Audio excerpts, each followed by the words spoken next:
Hello, this is Rhonda coming back to you with another educational video. But first, let me say that I am not an expert, so you trade at your own risk. Your losses, I will not be responsible for. Now, moving forward, let's see. I'm on a TradingView daily chart. And with TradingView, you can backtest and practice after hours. And the way to do that is, if you're using the free chart, you can only do from the daily, the weekly, and the monthly time chart. You can't do any of these unless you're paying. So I'm okay with that because price action, this what I'm going to show you can be done on any time chart. So I'm going to use the daily to show you, but this is how you go back in and practice when the market is closed. So you go to daily, and then you go here to the bar replay. You click that, and you'll get this. You'll also have this line, but you have to be on this option in order to see this line. And you just scroll back. And the reason why I do this is to show myself that whatever strategy that I practice in, that it's reliable, very consistent. And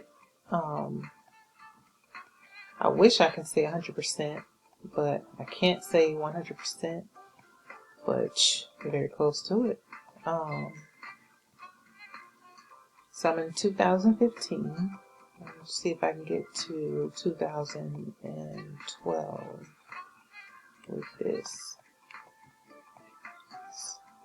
Just to show consistency in this particular understanding of how to locate support and resistance. Okay, I'm in September 2012, and I'm just going to choose, I'll choose right here. So it takes all of price action from this point and on off. Okay. Well, after this candle. Excuse me, I'm so sorry. So now let's get to it. So what I like to do is I like to use where you have price going up.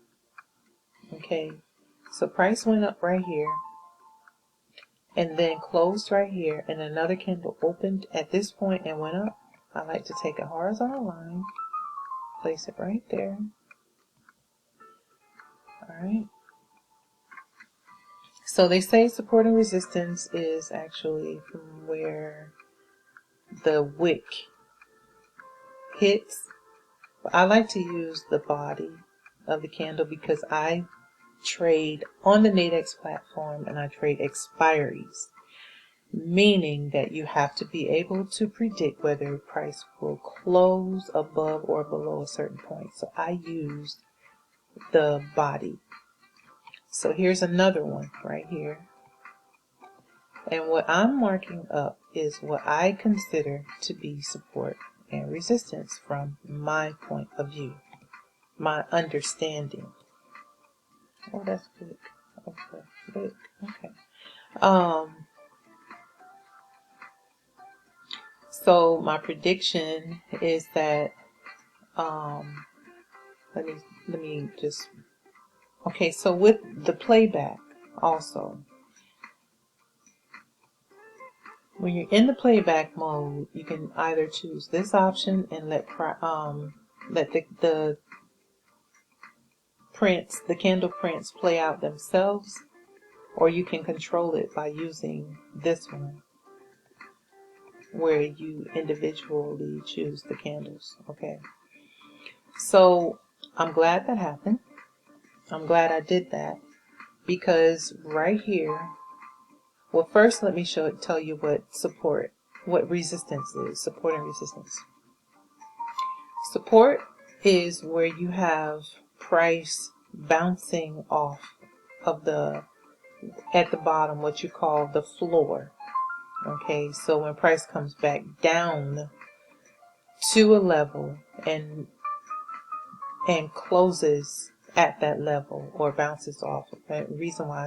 This is the reason why some people like to use the wick. They'll say that price hits and stops at the support, which is awesome, and yeah, it's really very liable as well. But I trade expiry, so I need the body of to be support and resistance.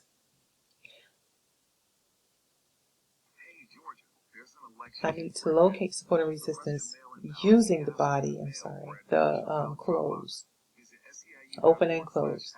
Okay, so right here you have what I consider to be support and resistance. So this is the floor.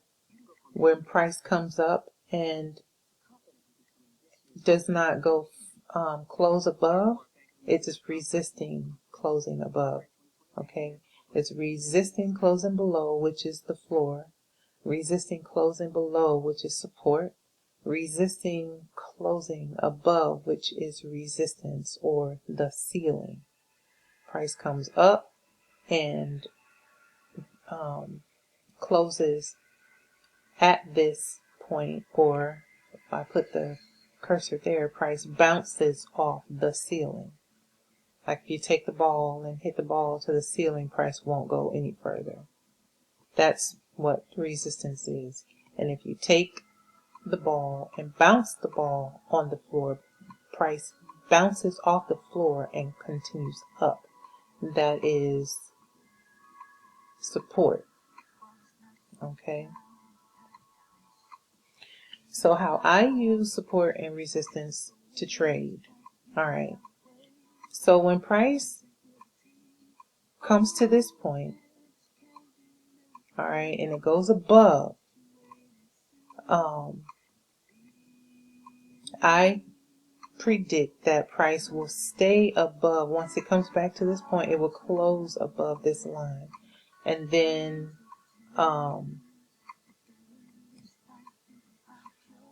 when price goes below this line, I predict that price will close above this point, but below this point. Okay. And notice when I move this here, this is at the wick. So that's the reason why I like to stay in the present. Also, I don't like to go all the way back, and I go all the way back to do my testing so I can cut off a certain point to test from there. But I like to stay in the present for price action, for placing my trades. Okay, so here we'll start here. Price went all the way up. It came down. Okay, closed here and then opened here. Continued below. So I would have placed a trade stating that price will remain below this line right here. Okay, so price did the same yet again right here.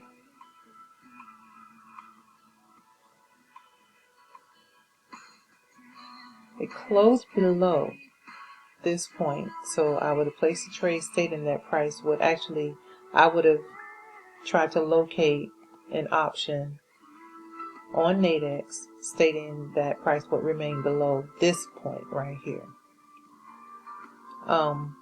We see that price stayed below this point, but I would have looked for an option stating that price would remain below this point because I like to play it safe.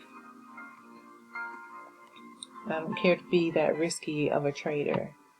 So here again we have it happen again where price breaks and closes below a support and resistance area. So the next trade you can see closed below this point. It was a sell. Okay.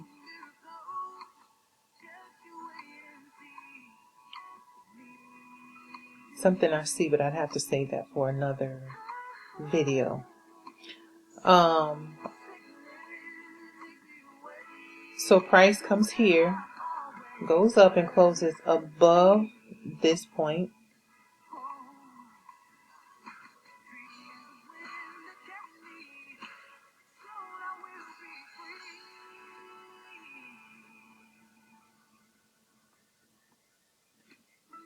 So it closes above this point. I'll put that there. And above this one. But I'm going to focus here and state that price will remain above this line right here. Price may very well remain above this line, being that it broke this support and resistance as well. But if there were an option, I would go with this option.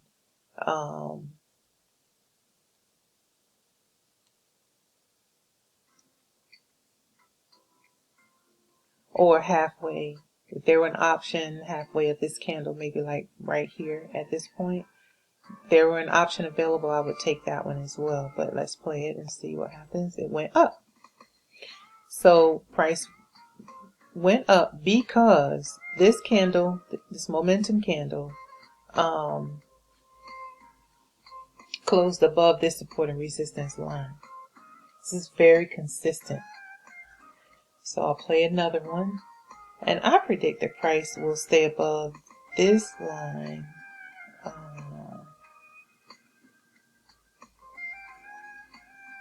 We got selling pressure right there. So let me not. This one. It was this one. But you can see where price respects where I choose to place the support and resistance. So price broke this one and remained above this point, closed above this line right here. So if that were a strike, then you would place a buy stating that price would remain above this line on the Nadex platform. So being that price broke this area and it has the buying pressure, it went up and broke, came back down and broke, but it has buying pressure. We're in an uptrend.